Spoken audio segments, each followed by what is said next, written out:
तो दोस्तों ब्लडलैंड हंटर नाम की एक ज़बरदस्त एक्शन मूवी हमें देखने को मिलने वाली है नेटफ्लिक्स पर। तो आज की इस वीडियो में हम पूरी एक तरह से डिटेल वीडियो लाए हैं इसी मूवी के ऊपर।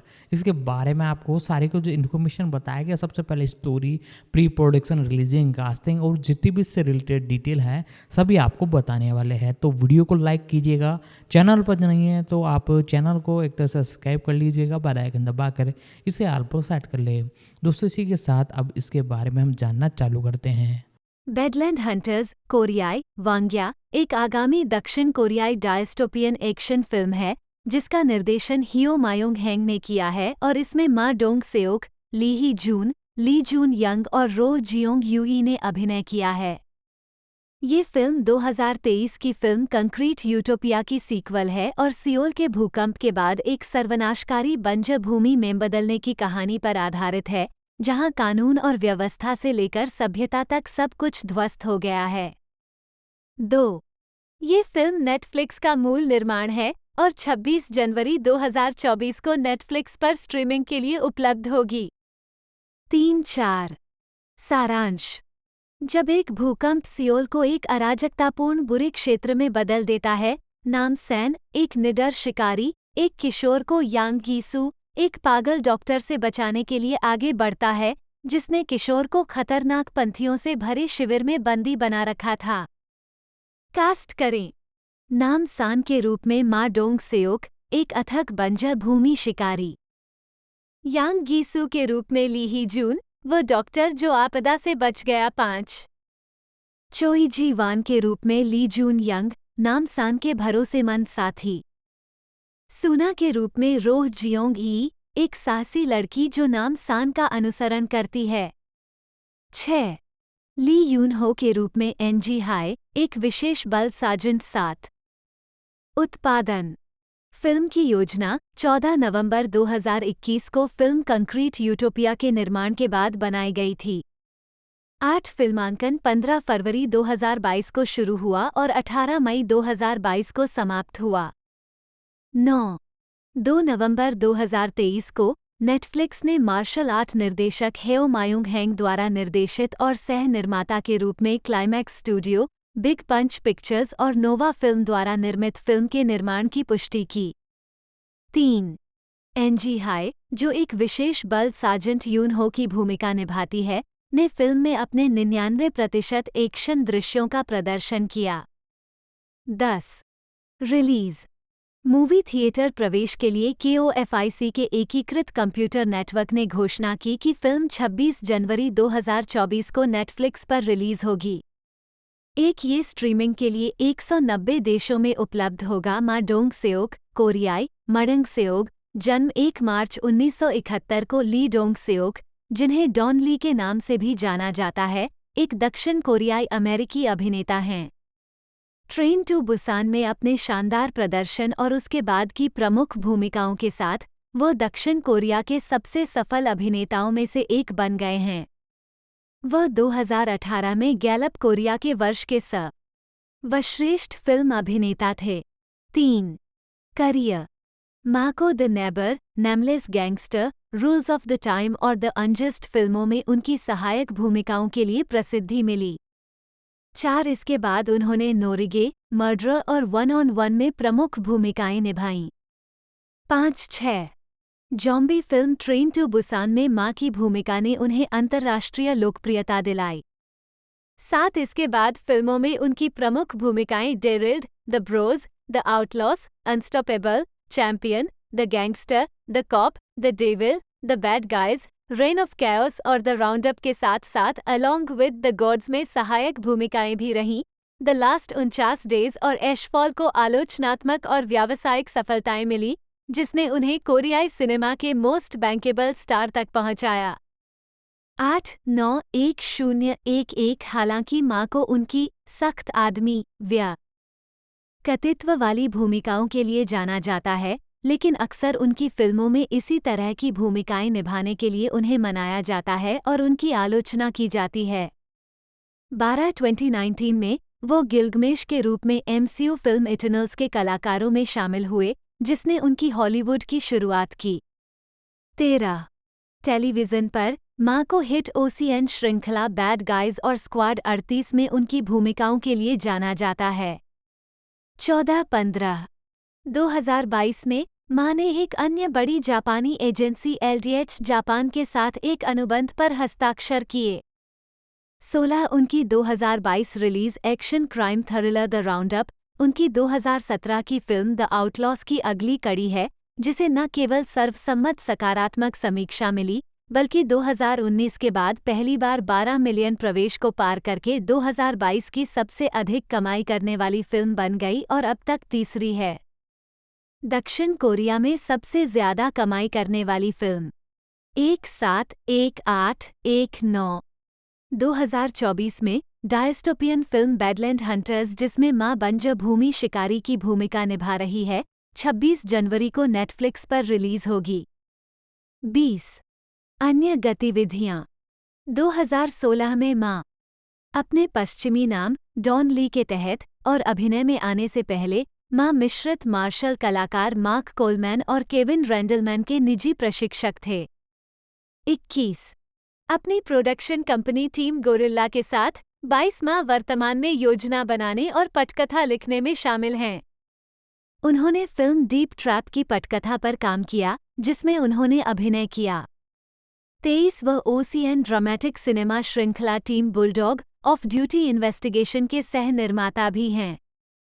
24 बाह कुश्ती मा डोंग सेओक व्यक्तिगत जानकारी जन्म नाम ली डोंग सेओक उपनाम डॉन ली जन्म 1 मार्च 1971 उम्र 52 सियोल दक्षिण कोरिया ऊंचाई 178 सेमी 5 फीट 10 इंच वजन 90 किग्रा 199 पाउंड मां 2008 से एक शौकिया आर्म रेसलर रहे हैं और वो 2018 में कोरिया आर्म रेसलिंग फेडरेशन के अध्यक्ष बने।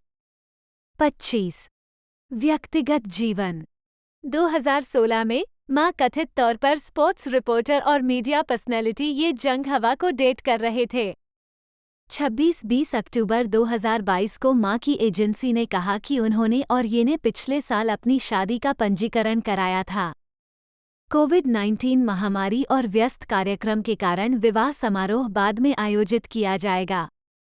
27-28 फिल्मोग्राफी मुख्य लेख मा डोंग सेओक फिल्मोग्राफी पुरस्कार और नामांकन वर्ष पुरस्कार वर्ग मनोनीत कार्य परिणाम संदर्भ 2012 33वां ब्लू ड्रैगन फिल्म पुरस्कार सर्वश्रेष्ठ सहायक अभिनेता पड़ोसी मनोनीत 2013 49वें बैकसॉन्ग कला पुरस्कार जीत गया 22वां बिल्ड फिल्म पुरस्कार मनोनीत 17वां पुचॉन इंटरनेशनल फैंटास्टिक फिल्म फेस्टिवल ये पुरस्कार जीत गया 2016 5वां एपीएन स्टार पुरस्कार सर्वश्रेष्ठ सहायक अभिनेता दस्ता 38 मनोनीत 25वें बिल्ड फिल्म पुरस्कार पारिवारिकता मनोनीत 37वां ब्लू ड्रैगन फिल्म पुरस्कार बुसान को ट्रेन मनोनीत 2017 8वां कोफरा फिल्म पुरस्कार जीत गया 11वें एशियाई फिल्म पुरस्कार मनोनीत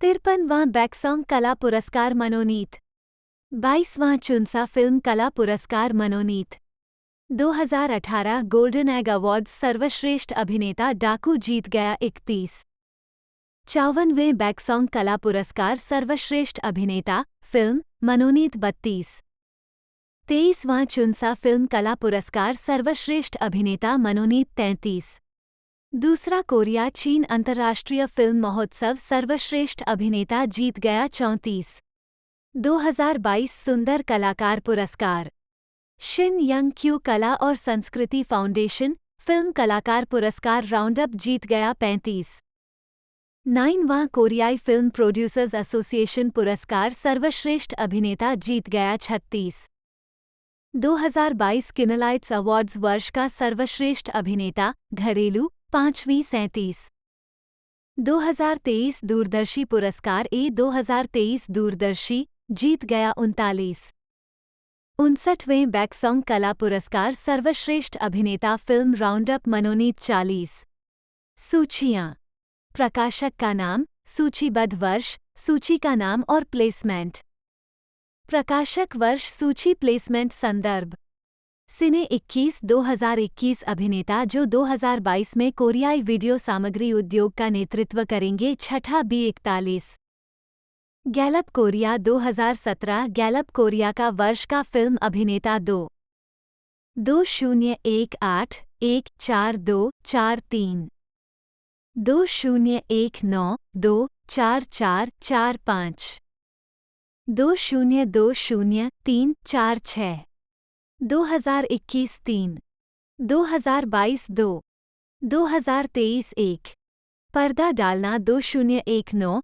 2009 2019 कोरियाई फिल्मों में शीर्ष बॉक्स ऑफिस पावरहाउस अभिनेता 10वीं47 द आउटलॉस कोरियाई बेओमजोएडोसी शाब्दिक रूप से क्राइम सिटी एक 2017 दक्षिण कोरियाई अपराध एक्शन फिल्म है जो कांग यू सुंग द्वारा लिखित और निर्देशित है, जिसमें मा डोंग सेओक और यूं के संग ने अभिनय किया है। ये 3 अक्टूबर 2017 को रिलीज हुई थी। 3-4-2004 में सेट ये फिल्म जासूस मा सेओक डो के इर्द गिर्द घूमती है, जो चीनी कोरियाई गिरोहों के बीच गिरोह युद्ध को नियंत्रित करने की कोशिश करता है और साथ ही एक से भी निपटता है, जांग चैन नाम का क्रूर ऋण shark. The outlaws crime city श्रृंखला की पहली किस्त है। इसके बाद द राउंडअप नामक एक सीक्वल आया जो 2022 में रिलीज हुआ और दूसरा सीक्वल जिसका शीर्षक the roundup no way out था 2023 में रिलीज हुआ। कथानक मा सुक डो सियोल के गुरो जिले में एक जासूस है। मा और उनके कैप्टन जियोन इलमैन शांति बनाए रखने की कोशिश करते हैं, जबकि 2 स्थानीय चीनी कोरियाई गिरोह चाइनाटाउन पर नियंत्रण के लिए लड़ाई करते हैं। अहम सुंग ताई की अध्यक्षता वाला वेनोम गैंग और जंग आइसू की अध्यक्षता वाला कोबरा गैंग। जंग चैन चीनी ऋणदाता ब्लैक ड्रैगन गैंग का खूनी प्यासा नेता अपने गुर्गों सुंग राक और यांग ताई के साथ चाइनाटाउन पर कब्जा करने के लिए अपनी क्रूर चालें चलाता है। उन्होंने सुंग ताई को मार डाला और जंग आइसू के कैसीनो पर कब्जा कर लिया। क्रोधित होकर जंग एसू ने कैसीनो पर हमला कर दिया। सुंग राक और युंग ताई जंग एसू और उसके गुर्गों के साथ लड़ते हैं, लेकिन मा द्वारा बाधित किया जाता है, जो सुंग राक को गिरफ्तार कर लेता है। यांग ताई भाग जाता है और जंग चेन को सूचित करता है। मा और जियोन को जंग चेन के अपराधों के बारे में पता चला और उन्होंने उसे गिरफ्तार करने की योजना बनाई। जंग चेन और यांग ताई ने जंग आइसू और उसके गुर्गों पर हमला किया और जंग आइसू की मां की जन्मदिन की पार्टी में उन्हें मार डाला। बाद में जांग चेन का स्थान होटल व्यवसायी और सीईओ हवांग को पता चला। जांग चेन ने हवांग के आदमियों को उसके होटल में मार डाला था। हवांग के आदमी बदला लेने के लिए जांग चेन को मारने की कोशिश करते हैं, लेकिन वो भागने में सफल हो जाता है। बाद में जांग चेन ने हवांग की हत्या कर दी। से हवांग द्वारा अपने जीवन पर किए गए प्रयास के बारे में पता चला। जासूस मा चीनी ऋणदाताओं को पकड़ने के लिए चाइनाटाउन नागरिकों की मदद मांगता है। वे सहमत हो जाते हैं और गिरोह के सदस्यों की तस्वीरें लेना शुरू कर देते हैं। मा और उसके साथी पुलिस अधिकारियों ने यांग ताई सहित उन सभी को गिरफ्तार कर लिया। कांग होंग सेओक नामक पुलिस अधिकारियों में से एक जंग चेन को देखता है और उसका पीछा करता है। हालांकि वो फंस जाता है और जंग चेन उसे कार से कुचलने की कोशिश करता है। जंग चेन की कार से टकराकर मां ने उसे बचाया, लेकिन जंग चेन भाग जाता है। मां उसका पीछा करती है, लेकिन थोड़ी देर बाद उसकी नज़रों से ओझल हो जाती है। जांग चेन चीन वापस जाने के लिए हवाई अड्डे पर पहुंचता है। मां चेन को हवाई अड्डे के शौचालय में पाता है और वे लड़ते हैं। मां जंग चेन को गिराने में सफल हो जाती है और उसे टॉयलेट में हथकड़ी लगाकर छोड़ देती है। गिरोह के नेताओं को गिरफ्तार कर लिया जाता है और जियोन को कमिश्नर द्वारा बधाई दी जाती है, जहां मां और उनकी टीम मामले को सुलझाने के लिए जश्न मनाते हैं। तभी कमिश्नर द्वारा मां को एक अन्य मामले की जांच के लिए बुलाया जाता है। कास्ट करें। मुख्य मा डोंग सेओक मा सेओक डो के रूप में 5 सियोल की अपराध इकाई में एक जासूस को सियोल के गैरीबोंग जिले में चीनी कोरियाई गिरोह युद्धों को समाप्त करने का काम सौंपा गया। यूं किए संग को जंग के रूप में गाया गया 6। हार्बिन, चीन का एक कुख्यात अपराधी, ब्लैक ड्रैगन गैंग हेलंगबो का नेता, एक ट्रॉयड गैंग जो कर्ज वसूलने के लिए गैरीबोंग आता है और जो भी विरोध करता है उसे टुकड़े टुकड़े करने के लिए जाना जाता है। समर्थन: बॉस हवांग चून सिक के रूप में जो जेयूं, कैप्टन जियोन इलमैन के रूप में चोई ग्वी हवा, मैं ह्यूंग जून दो सेउंगवू के रूप में हूँ, वे चेंगलुओ के रूप में जिन सियोन क्यू, पाक बियोंग सिक के रूप में होंग की जून, हेओ डोंग वोनो डोंग ग्यून के रूप में, कांग होंग सेओक के रूप में हा जून, यांग ताई के रूप में किम सुंग क्यू, जंग यीशुआई के रूप में पाक जी हवान, अहम सुंगताए वाइपर के रूप में हेओ सुंगताए, येओन गिल रेस्तरां के सीईओ के रूप में मिन क्यूंग जिन, जी सुंग को वांगोह के रूप में गाया गया। किम गु ताइक सीईओ क्वाक के रूप में, सीईओ के रूप में पाक संग ग्यू जीता, अहम ये कियोंग के रूप में यूजी योन। विशेष उपस्थिति: चो जिन वोंग क्षेत्रीय पुलिस जांच इकाई के प्रमुख के रूप में, जंग इनगी पुलिस प्रमुख के रूप में, ओह मिने गैरीबोंग डोंग महिला व्यापारी के रूप में, ये जंग हवाई अड्डे के प्रमुख के रूप में, कांग होंग सियोक की मंगेतर के रूप में यूजू। उत्पादन: फिल्मांकन। मुख्य फोटोग्राफी 27 फरवरी 2017 को शुरू हुई और 19 जुलाई 2017 को समाप्त हुई। 7 मूल साउंड ट्रैक 7 सितंबर 2017 को रिलीज हुई। 8 नहीं शीर्षक बोल संगीत कलाकार लंबाई 1 गंदा कुत्ता किलोग्राम्स बड़ा केला किलोग्राम्स 304 2 डर्टी डॉग उदाहरण बड़ा केला 304 कुल लंबाई 608 स्वागत द आउटलॉस 3 अक्टूबर 2017 को दक्षिण कोरिया में खुला। 23 अक्टूबर तक इसने 5 मिलियन से अधिक प्रवेशों से 36.3 मिलियन अमेरिकी डॉलर की कमाई की। 9 रिलीज होने के एक महीने बाद फिल्म को 44.1 मिलियन अमेरिकी डॉलर की कमाई के साथ 6.05 मिलियन प्रवेश मिले। 1 दिसंबर तक फिल्म 51.8 मिलियन अमेरिकी डॉलर की कमाई के साथ 87 मिलियन प्रवेश तक पहुंच गई थी, जिससे ये दक्षिण कोरिया में वर्ष की तीसरी सबसे अधिक कमाई करने वाली घरेलू फिल्म और अब तक की तीसरी सबसे अधिक बिकने वाली R-रेटेड कोरियाई फिल्म बन गई। 101112 पुरस्कार और नामांकन। वर्ष पुरस्कार वर्ग प्राप्तकर्ता परिणाम संदर्भ 2017 37वें कोरियाई association of film critics awards शीर्ष 10 फिल्में डाकू जीत गया। 13 सर्वश्रेष्ठ नए निर्देशक कांग यू सुंग जीत गया। 38वां ब्लू ड्रैगन फिल्म पुरस्कार सर्वश्रेष्ठ नए निर्देशक मनोनीत। 14 सर्वश्रेष्ठ तकनीकी उपलब्धि स्टंट डाकू मनोनीत। सर्वश्रेष्ठ फिल्म संपादन मनोनीत। सर्वश्रेष्ठ सहायक अभिनेता जिन सियोन क्यू जीत गया।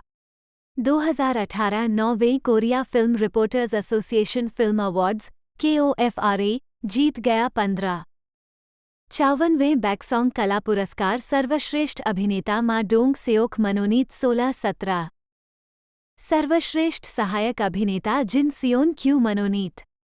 सर्वश्रेष्ठ नए अभिनेता किम सुंग क्यू मनोनीत। हेओ सुंग ताए मनोनीत। सर्वश्रेष्ठ नए निर्देशक किम यून सुंग जीत गया। सर्वश्रेष्ठ पटकथा मनोनीत।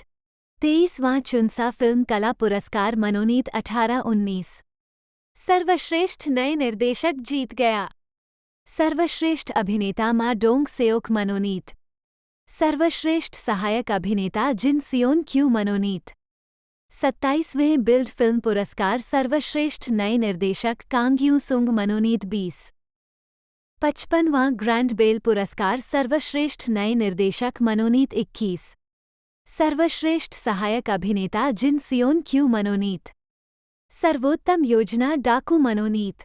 दूसरा सियोल पुरस्कार सर्वश्रेष्ठ सहायक अभिनेता जिन सियोन क्यू मनोनीत 22। सर्वश्रेष्ठ नए अभिनेता किम सुंग क्यू मनोनीत। 18वें डायरेक्टर्स कट अवार्ड सर्वश्रेष्ठ नए निर्देशक कांग यू सुंग जीत गया। अगली कड़ी। मुख्य लेख द राउंडअप फिल्म श्रृंखला। The roundup 2022। मुख्य लेख the roundup 2022 film. Lee Sang Yong द्वारा निर्देशित द राउंडअप नामक फिल्म का सीक्वल 18 मई 2022 को जारी किया गया था। 23 मा डोंग सेओक, चोई ग्वी हवा, पाक जी हवान, हेओ डोंग वोन और हा जून ने दोबारा अभिनय किया। उनकी भूमिकाएं। ये फिल्म रिलीज के 25वें दिन 10 मिलियन टिकट बिक्री को पार कर साल की सबसे ज्यादा कमाई करने वाली फिल्म बन गई।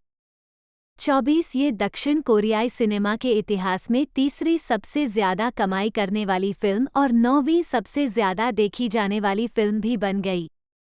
25 the roundup no way out 2023। मुख्य लेख the roundup no way out. The roundup no way out शीर्षक के तहत दूसरे सीक्वल का निर्माण वर्तमान में 2023 में लक्ष्य रिलीज के साथ प्रगति पर है। 25 तो दोस्तों ये जो मूवी है हमें एक तरह से 2023 के अंदर देखने को मिली है और इसे 26 जनवरी 2024 को एक तरह से पूरी तरीके से डिस्ट्रीब्यूट कर दिया जाएगा। कई जगह पर ये रिलीज़ हो चुकी है और कई जगह पर ये रिलीज़ होते हुए देखने को मिलने वाली है। दोस्तों मूवी की लेंथ के बारे में बात की जाए तो 107 मिनट इसकी टोटल लेंथ है। मैन बेस्ड लैंग्वेज की बात की जाए तो कोरियन इसकी मैन बेस्ड लैंग्वेज एक तरह से हमें देखने को मिली है। बाकी इसे मल्टीपल लैंग्वेजों में डब किया जाएगा। मैं स्टार्टिंग के अंदर भी आपको एक तरह से बता चुका हूँ। बाकी डिस्क्रिप्शन में मैंने लिंक प्रोवाइड करा दी है, आप उससे भी चेकआउट कर सकते हो। बाकी हिंदी में ये प्रोवाइड कराई गई है और इंग्लिश में भी ये एक तरह से प्रोवाइड कराई गई है। और अब आगे हम इसकी कास्टिंग के बारे में जानते हैं। ली जून यंग, कोरियाई, इजुनियांग, जन्म 22 जनवरी 1997, जिन्हें जून के नाम से भी जाना जाता है, एक दक्षिण कोरियाई गायक, रैपर और अभिनेता हैं। जून 2014 में उन्होंने यूकिस के सदस्य के रूप में शुरुआत की। अक्टूबर 2017 में वो सर्वाइवल प्रोग्राम द यूनिट में शामिल हुए, जिसमें वो पहले स्थान पर रहे और प्रोजेक्ट ग्रुप यूएनबी के सदस्य बन गए। अपने समूह की गतिविधियों के अलावा उन्होंने विभिन्न टेलीविजन नाटकों में भाग लिया है, विशेष रूप से एवेंजर्स सोशल क्लब 2017, जो उनके करियर की सफलता का प्रतीक है, अलविदा to goodbye 2018, class of lies 2019, good casting 2020, please don't date him 2020, imitation 2021 और let me be your knight 2021। 1. Career 2014 career की शुरुआत। 15 मई 2014 को NH मीडिया ने यूकिस की आधिकारिक कोरियाई वेबसाइट के माध्यम से जनता के लिए नए सदस्य जून की घोषणा की। 2 जून 2014 को जून ने यूकिस के साथ अपनी शुरुआत की और समूह ने एल्बम के शीर्षक ट्रैक क्विट प्लेइंग के 19 जोड़ रेटेड संगीत वीडियो के साथ अपना 9वां मिनी एल्बम मोनो स्कैंडल जारी किया। 2017 वर्तमान अभिनय भूमिकाएं और यूएनबी। 2017 में उन्होंने टेलीविजन श्रृंखला एवेंजर्स सोशल क्लब में एक अभिनेता के रूप में शुरुआत की। 28 अक्टूबर 2017 को ली उत्तरजीविता कार्यक्रम द यूनिट में शामिल हुए। 3 उन्होंने अंतिम शीर्ष 9 में जगह बनाई और उन्हें नंबर 1 चुना गया। उन्होंने 7 अप्रैल 2018 से 27 जनवरी 2019 तक यूएनबी के साथ प्रचार किया, जिसमें शो के फाइनलिस्ट शामिल थे। 4 अप्रैल से मई तक ली एमबीसी के टीवी कार्यक्रम किंग ऑफ मास्क सिंगर में कंपास के रूप में दिखाई दिए। उन्होंने it was like that then के ली संग हुन के साथ एक युगल गीत और इरेजर का एक एकल कवर संस्करण प्रस्तुत किया। 5-6 मई 2018 में उन्होंने एमबीसी टेलीविजन श्रृंखला goodbye to goodbye 2018 में हान मिनसू के रूप में अपनी दूसरी अभिनय भूमिका निभाई। 7-8 और 2018 एमबीसी ड्रामा अवार्ड्स में एक नया अभिनेता पुरस्कार प्राप्त किया। 10 अप्रैल 2019 को ली ने अपना पहला जापानी एकल फेनोमेनल वर्ल्ड जारी किया, जिसने भविष्य की पॉप शैली की खोज की। उन्होंने 4 फरवरी को टोक्यो में अपना पहला एकल प्रदर्शन किया। रिलीज से पहले उन्होंने 6 अप्रैल को ओसाका में और 8 अप्रैल को टोक्यो में संगीत कार्यक्रमों की एक श्रृंखला भी आयोजित की। 9 टॉवर रिकॉर्ड्स जापान ने 2019 की पहली छमाही में एक कोरियाई कलाकार द्वारा #7 सबसे अधिक बिकने वाले जापानी एकल के रूप में फिनोमेनल वर्ल्ड को स्थान दिया। 11/12 उन्होंने ओसीएन टेलीविजन श्रृंखला का लॉस ऑफ लाइज में अभिनय किया, जो 17 जुलाई से 5 सितंबर तक प्रसारित हुआ। 13-6 नवंबर को उन्होंने अपने एकल माई वे का कोरियाई और जापानी दोनों संस्करण जारी किया, जिसके लिए उन्होंने गीत लिखे। एकल में रैपर रेड्डी थे और इसे स्वेडी द्वारा निर्मित किया गया था और इसके साथ 2 संगीत वीडियो भी थे। 14-15-30 अक्टूबर को डिजिटल डाउनलोड जारी होने के बाद जापानी संस्करण द्वांगो जेपी के पॉप लाइफ साप्ताहिक एकल चार्ट पर #2 स्थान पर रहा। 16-28 नवंबर को उन्होंने अपना पहला कोरियाई एकल टेल रिलीज किया। 5 दिसंबर को उन्होंने कोरिया में शीर्षक ट्रैक क्यूरियस अबाउट यू और एकल एल्बम गैलरी के साथ अपनी एकल शुरुआत की। 22 जनवरी 2020 को ली ने अपना पहला जापानी एल्बम 22 जारी किया, जिसका शीर्षक ट्रैक कम अलाइव था। 2020 में उन्होंने musical swag age shout out Chosun में अभिनय किया और 5वें कोरिया म्यूजिकल अवार्ड्स में एक नया अभिनेता पुरस्कार प्राप्त किया। उन्होंने SBS टेलीविजन श्रृंखला गुड कास्टिंग 2020 में कांग वू वोन की भूमिका निभाई, जो पूरी तरह से पूर्व निर्मित थी, और उन्होंने SBS नाटक बैकस्ट्रीट रूकी में एक विशेष उपस्थिति दर्ज की। उस वर्ष बाद में ली ने MBC एवरी एक नाटक प्लीज डोंट डेट हिम में अभिनय किया। उन्होंने single to you who will be tired के साथ प्लीज डोंट डेट हिम के साउंडट्रैक में भाग लिया। 7 अक्टूबर को उन्होंने एक नया कोरियाई एकल आमीन रिलीज किया, जिसने रैप और हिप हॉप में उनकी रुचि का पता लगाया।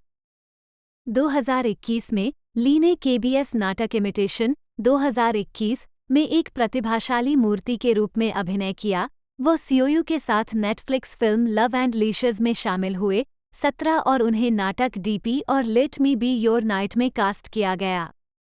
अगस्त में NH मीडिया छोड़ने के बाद उन्होंने नवंबर में घोषणा की कि उन्होंने एक नई कंपनी J Flex की सह स्थापना की, जो उनकी अभिनय परियोजनाओं के लिए उनकी वर्तमान एजेंसी के रूप में काम करेगी। 18 डिस्कोग्राफी मुख्य लेख यूकिस डिस्कोग्राफी और UNB समूह डिस्कोग्राफी। विस्तारित नाटक शीर्षक एल्बम विवरण शिखर चार्ट स्थिति बिक्री JPN 19-22 रिलीज 22 जनवरी 2020 लेबल एवेक्स ट्रैक्स प्रारूप CD डिजिटल डाउनलोड ट्रैक सूची 18 JPN 3649 फिजी 20 एकल एल्बम शीर्षक एल्बम विवरण शिखर चार्ट स्थिति बिक्री कोर 21 गैलरी रिलीज 5 दिसंबर 2019 लेबल NH मीडिया प्रारूप CD डिजिटल डाउनलोड ट्रैक सूची 36 कोर 2404 22 एकल मुख्य कलाकार के रूप में शीर्षक वर्ष शिखर चार्ट स्थिति बिक्री एल्बम ने कोर JPN कोरियाई कहना 2019 अप्रकाशित गैलरी क्यूरियस अबाउट यू गुंगेउम हाय तथास्तु 2020 गैर एल्बम एकल जापानी अभूतपूर्व दुनिया 2019 12 JPN 10124 23 गैर एल्बम एकल खुशी ए माई वे करतब रेड्डी 22 उन रिलीजों को दर्शाता है जो चार्ट में नहीं थीं या उस क्षेत्र में रिलीज नहीं की गई थीं। विशेष कलाकार के रूप में शीर्षक वर्ष एल्बम लव मी ली हे री करतब जून 2017 गैर एल्बम एकल सार, सोलिडेमो करतब, जून, विंटर वंडरलैंड, किरियल ली ग्यूइन, चोई ब्यूंगमो करतब, जून, सहयोग, शीर्षक वर्ष एल्बम, पता नहीं क्यों, शियोन मियावाकी और एके के साथ 2018 गैर एल्बम एकल, साउंडट्रैक उपस्थिति, शीर्षक वर्ष एल्बम, जियुगे जियुगाए 2018 king of mask singer episode 152, क्योंकि यह तुम हो, नोलासेओ, अलविदा अलविदा OST, my love to you, नसलंग तू के ई के साथ 2019 चार्ट शो फिर से विजेता है। लेट्स मेक लव सलंग हजा, सोयोन लेबोम के साथ 2020 अच्छी कास्टिंग ओएसटी, तुम्हारे लिए जो थक जाएंगे जिच्यू सेल नुएगे, कृपया उसे ओस्ट डेट न करें। ए फाइन डे, दासी ओनेयल 24-2022 क्या मेरे द्वारा आपकी मदद की जा सकती है? ओएसटी 2018 में किम ने आईएमएफ संकट फिल्म डिफॉल्ट में यू अहिन के साथ अभिनय किया।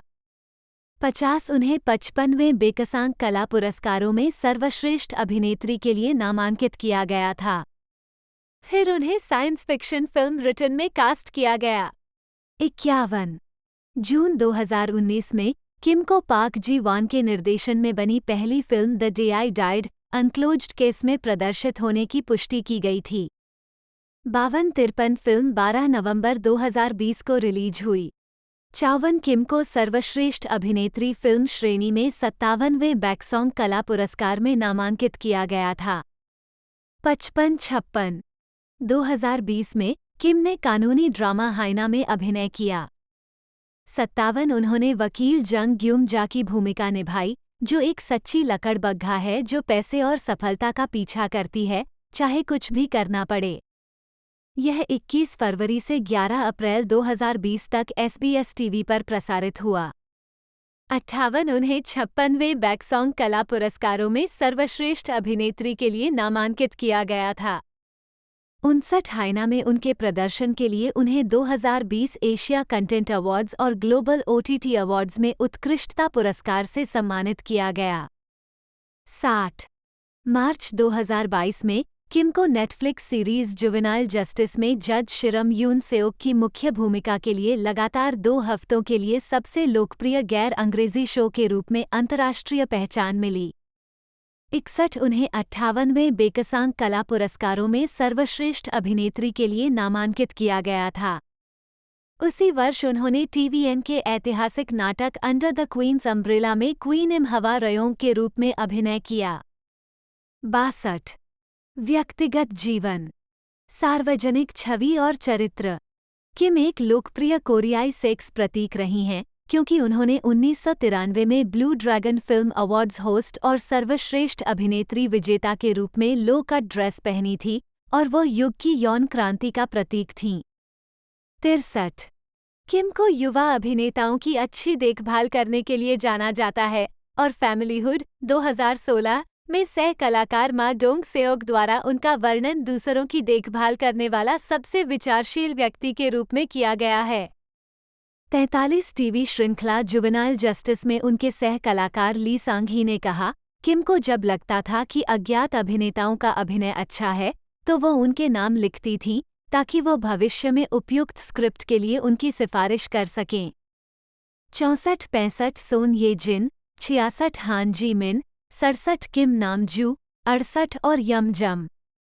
69 सहित कई अभिनेत्रियों ने किम को विशेष धन्यवाद और आभार व्यक्त किया है उसकी देखभाल के लिए। किम ने डोंगुक यूनिवर्सिटी से थिएटर और फिल्म में स्नातक की डिग्री हासिल की है।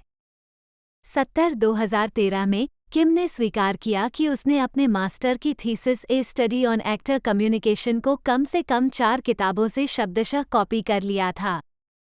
उसने अपने कार्यों के लिए माफ़ी मांगी, जिसके बारे में उसने कहा कि यह उसके व्यस्त कार्यक्रम और गंभीर अपराध के रूप में साहित्यिक चोरी की अज्ञानता के कारण हुआ था। 71 परिणामस्वरूप किम ने पत्रकारिता और जनसंचार में अपनी मास्टर डिग्री खो दी।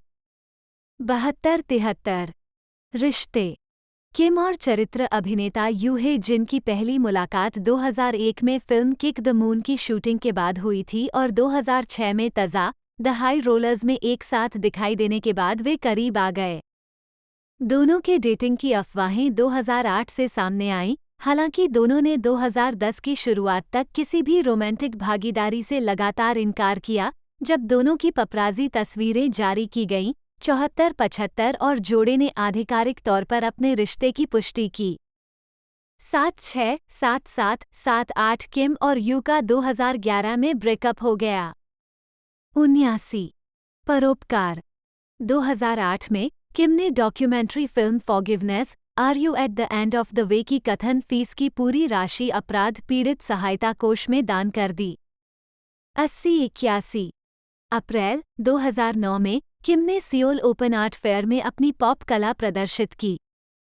82-83 उनकी एक कोलाज पेंटिंग 5 मिलियन में बिकी और उन्होंने ये राशि दान में दे दी। 84 7 जुलाई 2009 को किम ने केबल चैनल ऑन स्टाइल और यूनेस्को के लिए कोरियाई राष्ट्रीय आयोग द्वारा सह मेजबान स्टाइल मीट्स आर्ट अभियान में भाग लिया और उन्होंने अपने दान किए गए कार्यों की आय यूनेस्को के लिए कोरियाई राष्ट्रीय आयोग को दान कर दी। 85 किम ने 2019 की गोसेओंग आग से प्रभावित जंगल की आग पीड़ितों के लिए 100 मिलियन का दान दिया। 86 2020 में कोविड-19 महामारी के कारण हुई मास्क की कमी के लिए किम ने hope bridge disaster relief association को 100 मिलियन का दान दिया। 87 7 मार्च 2022 को किम ने आपातकालीन राहत निधि के रूप में 2022 उल्जिन और सैमचोक जंगल की आग के पीड़ितों की मदद के लिए hope bridge disaster relief association को 100 मिलियन का दान दिया। 88 9 अगस्त 2022 को किम ने hope bridge Korea disaster relief association के माध्यम से 2022 दक्षिण कोरियाई बाढ़ से प्रभावित लोगों की मदद के लिए 100 मिलियन का दान दिया। 89 10 फरवरी 2023 को किम ने 2023 तुर्की सीरिया भूकंप से प्रभावित बच्चों की मदद के लिए 100 मिलियन का दान दिया। किम ने यूनिसेफ के माध्यम से धन दान किया 90 और उसी महीने किम ने ब्रिकेट सेवा की एक तस्वीर पोस्ट की, जो कि ब्रिकेट थी। दान दिया 91 17 जुलाई 2023 को किम ने hope bridge national disaster relief association के माध्यम से 2023 दक्षिण कोरिया बाढ़ से उबरने में मदद के लिए 100 मिलियन का दान दिया। डूसन बियर्स हाई स्कूल से स्नातक होने पर किम ने खुद को 2006 केबीओ प्रथम वर्ष प्लेयर ड्राफ्ट के लिए योग्य बनाया, लेकिन अधूरा रह गया। इसके बजाय उन्हें डूसन बेयर्स द्वारा एक ड्राफ्ट मुक्त एजेंट के रूप में हस्ताक्षरित किया गया था। उन्होंने 2006 का पूरा सीजन बियर्स की रिजर्व टीम के लिए खेलते हुए बिताया। 2007 सीजन में शुरुआती आउटफील्डर यूजे वोंग को सीजन की शुरुआत में टखने में मोच के कारण बाहर कर दिए जाने के बाद किम ने शुरुआती काम संभाला। किम ने 99 खेलों में 5 होम रन और 32 रन के साथ 273 रन बनाए और रूकी ऑफ द ईयर के लिए उपविजेता रहे। 2008 केबीओ सीजन में किम ने 357 के औसत के साथ बल्लेबाजी का खिताब जीता और 168 के साथ हिट में पहले स्थान पर रहे। वह एमवीपी वोटिंग में उपविजेता रहे और एक आउटफील्डर के रूप में गोल्डन ग्लव अवार्ड जीता। 2009 केबीओ सीजन में किम ने आक्रामक रूप से विस्फोट किया, 357 बल्लेबाजी की और 23 घरेलू रन बनाए। उन्होंने 172 के साथ अपने हिट खिताब का बचाव किया और आरबीआई 104 और ट्रिपल 6 में उपविजेता रहे। बल्लेबाजी औसत रन 97, डबल्स 31, ऑन बेस प्रतिशत 448 और स्लगिंग प्रतिशत में तीसरे स्थान पर रहे 589 और घरेलू रन में 11वां। 11 दिसंबर 2009 को उन्होंने लगातार 2 वर्षों तक आउटफील्डर के लिए केबीओ गोल्डन ग्लव अवार्ड जीता। 2 बाल्टीमोर ओरियोल्स 23 दिसंबर 2015 को किम ने बाल्टीमोर ओरियोल्स के साथ 2 साल $7 मिलियन के अनुबंध पर हस्ताक्षर किए। 3 वसंत प्रशिक्षण में संघर्ष करने के बाद 4 किम ने अंततः एक मामूली लीग असाइनमेंट से इनकार करने के बाद टीम बनाई 5, जिसके कारण उन्हें ओपनिंग डे पर अपमानित होना पड़ा। 6-10 अप्रैल 2016 को किम ने अपना पहला करियर MLB गेम टैंपा बे रेज के विरुद्ध खेला। उस गेम में उन्होंने 2 हिट लगाए और 1 रन बनाया। 7 किम ने मेजर लीग बेसबॉल में अपना पहला महीना केवल 6 गेम खेलकर पूरा किया, लेकिन प्रभाव डाला। 15 में से 9.600 1 रन में ड्राइविंग, 2 रन बनाए और ऑन बेस हासिल किया। 647 का प्रतिशत। उन्होंने 29 मई को क्लीवलैंड इंडियंस के खिलाफ अपना पहला major league career home run मारा, जिसने 7वीं पारी में 4-4 की बराबरी तोड़ दी। 30 जून को किम ने जून महीने में ओरियोल्स का 56वां होम रन मारा और इस महीने के लिए एक नया मेजर लीग रिकॉर्ड बनाया। 25 सितंबर को किम ने एरिज़ोना डायमंडबैक के खिलाफ खेल की दूसरी पारी में 2 रन का होम रन मारा। वो गेम 2-1 से जीतेगा, जिससे उसका होमर गेम विजेता साबित होगा। 3 दिन बाद 28 सितंबर को किम ने टोरंटो ब्लू जेज के खिलाफ खेल की 9वीं पारी में 2 रन का होम रन मारा। उस समय ओरियोल्स को 2-1 से हार का सामना करना पड़ रहा था और किम ने अपने 8 बैट की 9वीं पिच पर गेम जीतने वाला होम रन मारा। ओरियोल्स ने गेम 3-2 से जीत लिया। किम ने अपना 2016 सीजन 302 बल्लेबाजी औसत के साथ समाप्त किया। Philadelphia Phillies. 28 जुलाई 2017 को ओरियोल्स ने जेरेमी हेलिक्सन के लिए किम और गैरेट क्लीविंगर को फिलाडेल्फिया फिलीज में व्यापार किया। 19 दिसंबर 2017 को किम ने एलजी ट्विंस के साथ 4 साल के $10.7 मिलियन के अनुबंध पर हस्ताक्षर किए। 10-8-17 दिसंबर 2021 को किम ने ट्विंस के साथ 6 साल के $9.7 मिलियन के अनुबंध पर फिर से हस्ताक्षर किए। 11 अगस्त 2008 में किम ने 2008 ओलंपिक खेलों में दक्षिण कोरिया की राष्ट्रीय बेसबॉल टीम के लिए प्रतिस्पर्धा की, जहां उन्होंने बेसबॉल टूर्नामेंट में स्वर्ण पदक जीता।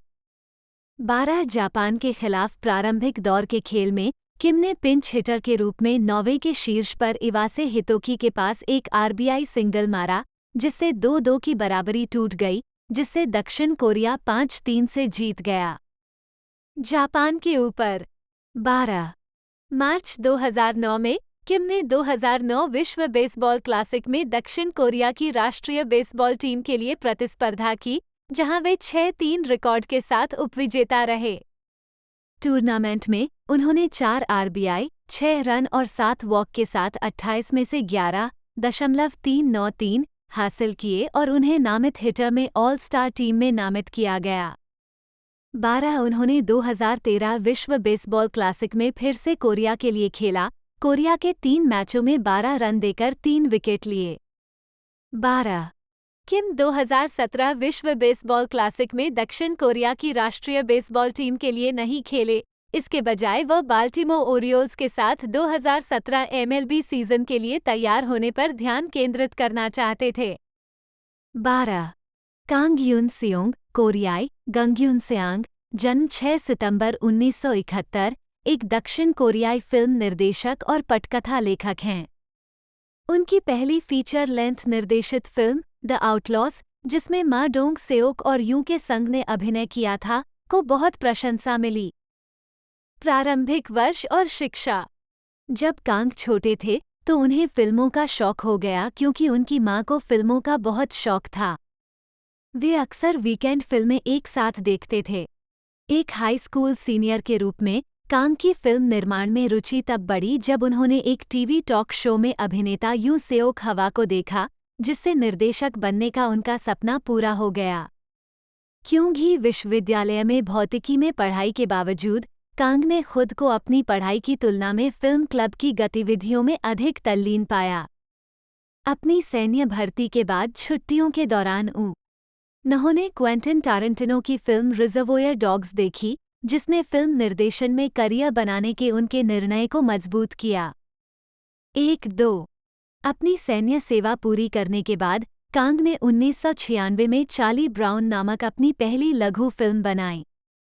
16 मिलीमीटर फिल्म पर फिल्माया गया और प्रीमियर वीडियो संपादन कार्यक्रम का उपयोग करके संपादित किया गया।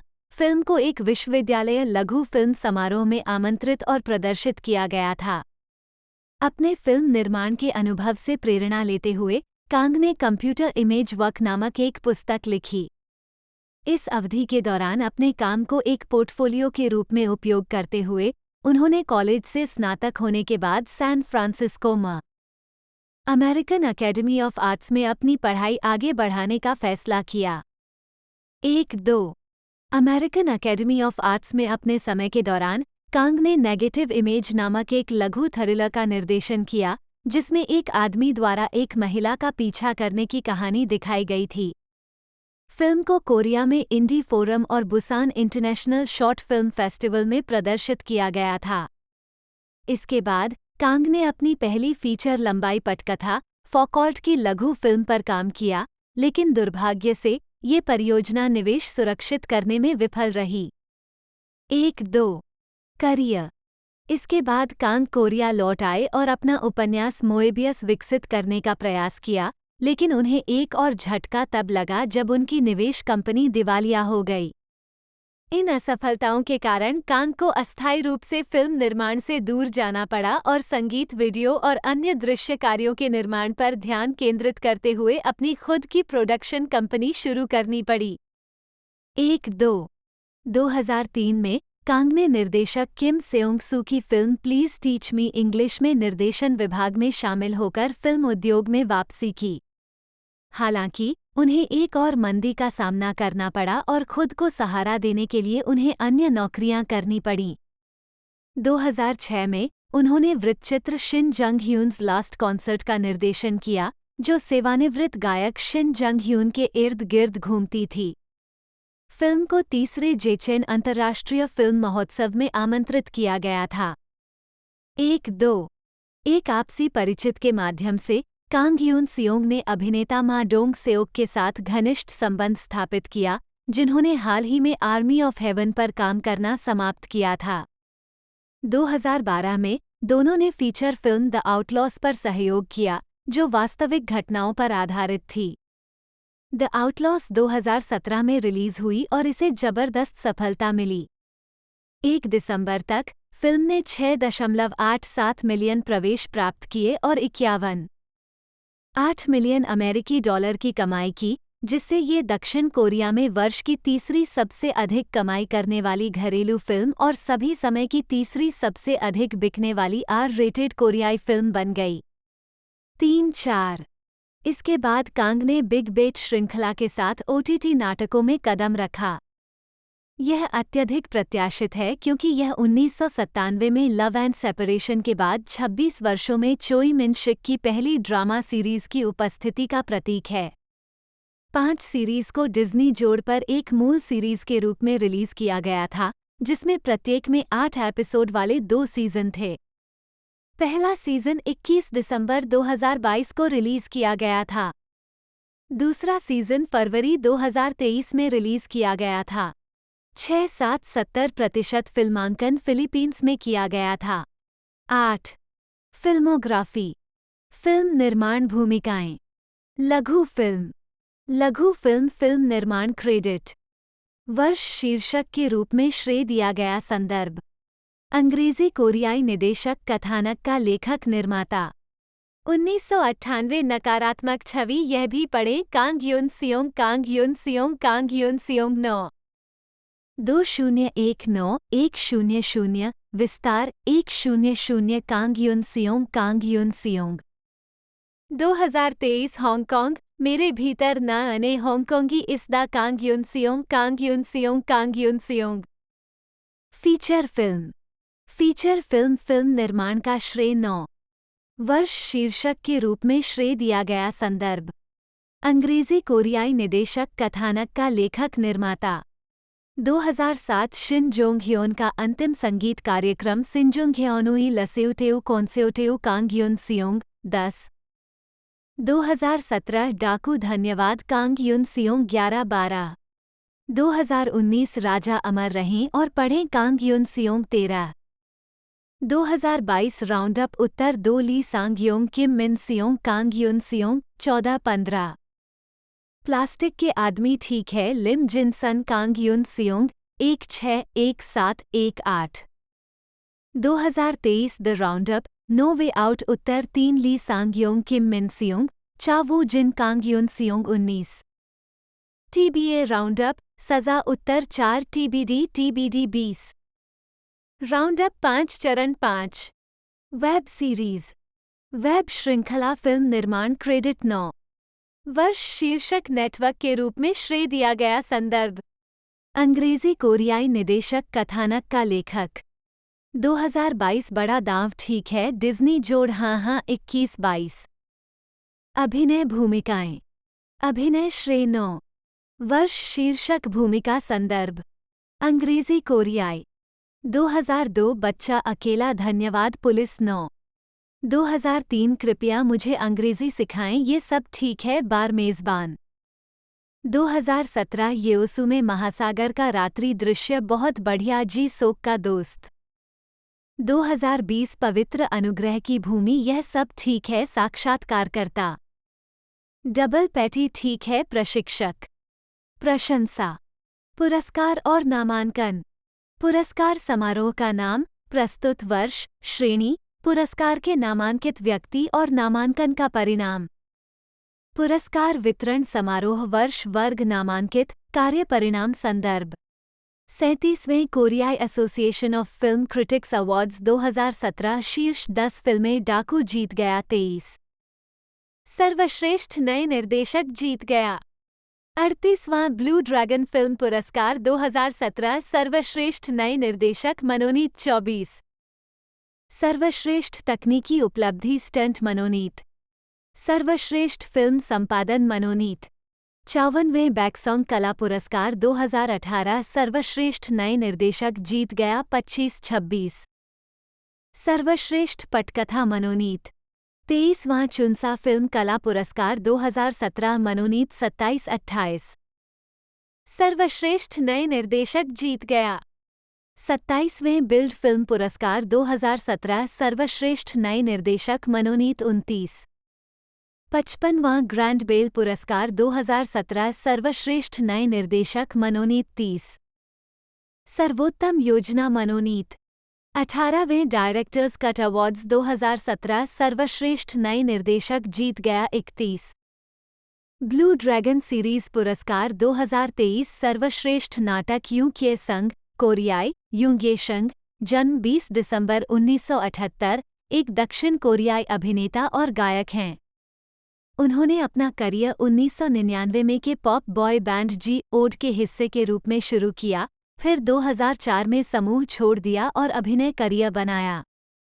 उन्होंने अपने अभिनय की शुरुआत फिल्म फ्लाइंग बॉयज 2004 से की, जिसके लिए उन्होंने बैकसॉन्ग आर्ट्स अवार्ड्स में सर्वश्रेष्ठ नए अभिनेता का पुरस्कार जीता।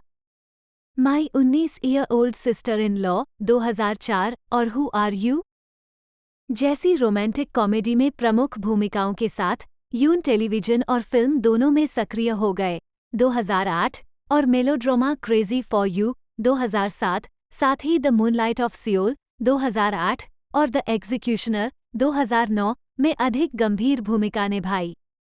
Hit series the greatest love 2011 में सहायक भूमिका के बाद वह अच्छी तरह से प्राप्त इंडी पुंगसन 2011 में बड़े पर्दे पर लौट आए।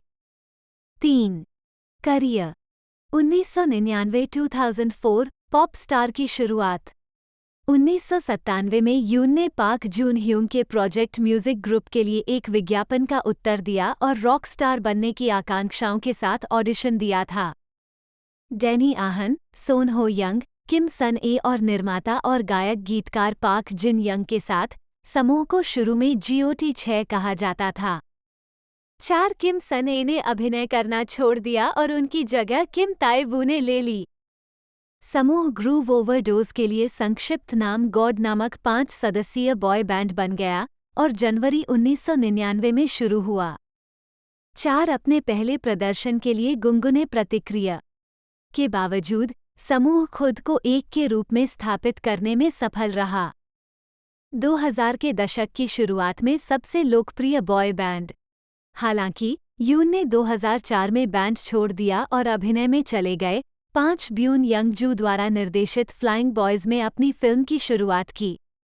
6-7 उन्होंने उसी वर्ष जंग दाबिन के साथ माई 19 year old sister in law में अपना टेलीविजन डेब्यू किया। 8-9 दिसंबर 2005 में अनिश्चितकालीन अंतराल पर जाने से पहले समूह अपना 7वां और अंतिम एल्बम जारी करेगा। 10 और समूह के कुछ प्रशंसकों ने यून को देशद्रोही कहा और उन्हें समूह को तोड़ने के लिए दोषी ठहराया। विभिन्न मीडिया आउटलेट्स ने अनुमान लगाया कि सदस्यों के बीच दरार थी और उन्होंने अभिनय के पक्ष में उनसे मुंह मोड़ लिया था। ऐसी अफवाहें थीं कि यून और अन्य 4 सदस्यों ने सार्वजनिक रूप से पुष्टि या खंडन नहीं करने का फैसला किया। उन्होंने अपने 2012 के कुकिंग शो यूं के संग के वन टेबल में स्पष्ट किया है कि उन्होंने मनोरंजन उद्योग को पूरी तरह से छोड़ने के इरादे से समूह छोड़ा था क्योंकि उन्हें स्पॉटलाइट से नफरत होने लगी थी, लेकिन उन्हें अभिनय में हाथ आजमाने का मौका मिला और उन्होंने इसका आनंद लिया। 11 सैन्य सेवा।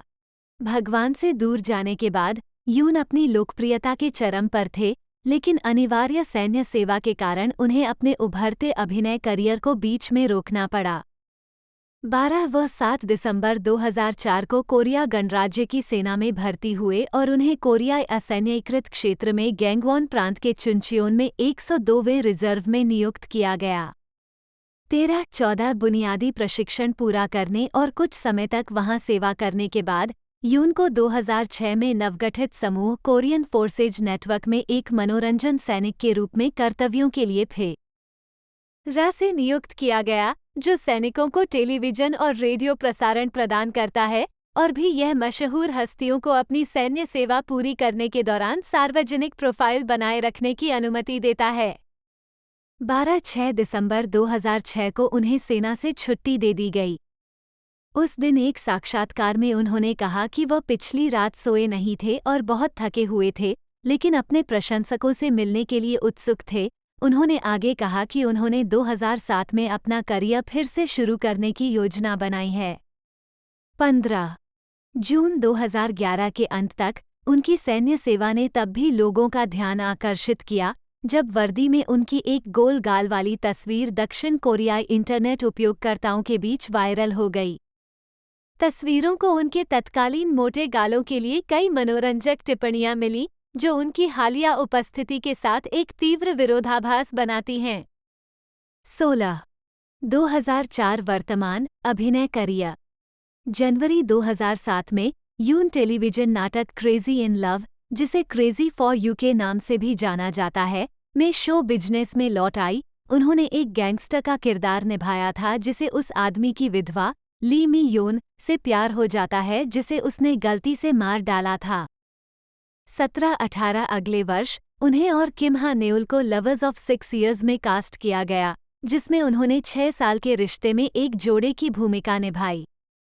किम के अनुसार यून के बारे में उनकी शुरुआती धारणा ये थी कि वह बहुत शर्मीले थे, जबकि यून किम को घमंडी मानती थी, इसलिए उन्हें बर्फ तोड़ने और अच्छे कामकाजी संबंध स्थापित करने में कुछ समय लगा।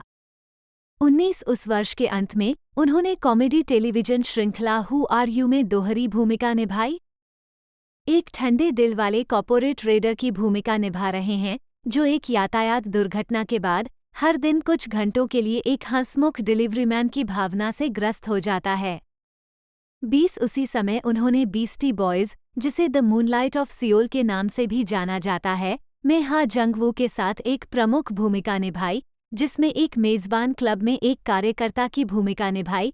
कोरिया टाइम्स फिल्म समीक्षा में उनके मनोरंजक प्रदर्शन के लिए उनकी प्रशंसा की गई। 21 2009 में उन्होंने अपनी एजेंसी सिडुसेचक्यू छोड़ दी और माय नेम इज एंटरटेनमेंट में शामिल हो गए। जीवन पर आधारित नाटक ट्रिपल में एक हल्की भूमिका निभाने के बाद 22 यून ने फिल्म द एग्जीक्यूशनर में अभिनय किया, जिसमें दक्षिण कोरिया में मृत्युदंड की जांच की गई थी। इसकी शुरुआत 14वें बुसान इंटरनेशनल फिल्म फेस्टिवल में हुई।